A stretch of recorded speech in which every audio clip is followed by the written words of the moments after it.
Franny K. Stein, Mad Scientist, Book 7, The Frandidate, Chapter 9, The Self-Made Fran.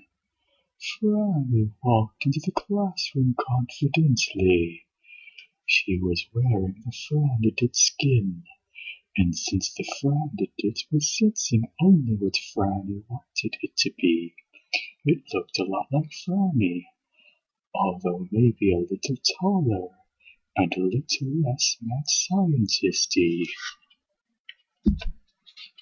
Before class started, Franny decided to go around the room and talk to kids one by one. She started with Mary. The Frandidate immediately sensed that Mary was a little afraid of Franny, and it transformed itself into a bunny wearing a dress. It could tell that Mary liked penguins too, and so a penguin pattern suddenly emerged on the Frandidate dress. Franny listened from inside as the Frandidate sensed other things that were important to Mary. Franny shared some sort of strange connection with the skin, and she could tell exactly what Mary wanted to hear. Vote for Franny, and there will be more time devoted to dolls every day, Franny said through the Frandidate's mouth. Mary clapped and smiled. Franny made a note to herself that if elected, she'd need to keep that promise. Franny navigated the Frandidate skin around the room. It grew taller for the kid who liked basketball, and even looked like it was wearing a uniform. Then it looked like a chef, a grandma, a superhero, and an elf. It changed its voice, its size, and even how it walked, to suit each individual kid.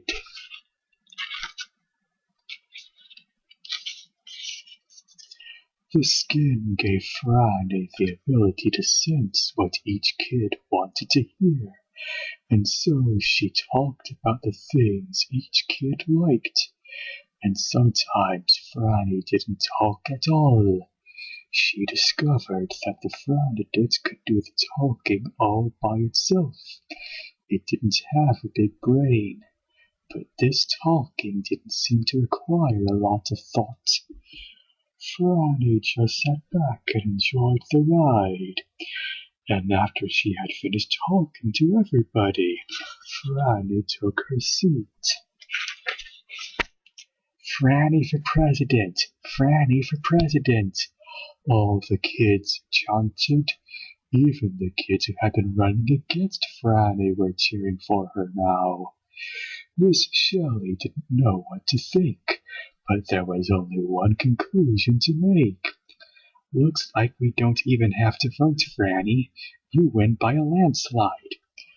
The words made the Frandidate skin tingle, as if it had received a little electric shock. It liked the feeling, and so did Franny. As president of the class, she might find it tricky to keep all the promises she had made, but Franny was a genius, and she was confident that she could handle the job.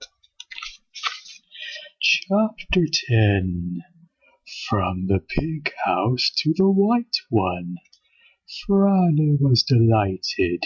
She wore the suit all the way home, and as she saw people, the suit made little changes in itself based on what it sensed they wanted it to be.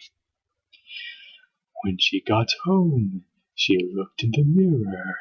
The Frandidate skin, sensing Franny's feelings, wiggled and wriggled and changed. In the mirror, Franny didn't see a little girl who had won a class election anymore. She saw a leader, the president of a country, the president of the United States of America. thought made the Frandidate skin tingle once again, like a little more electric power had been run through it, and the sensation made Franny smile. "Why not?"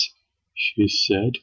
"Once elected, I can use my genius to do all sorts of great things for people, and if they choose to vote for me, it's not like I'm trying to take over the world or anything.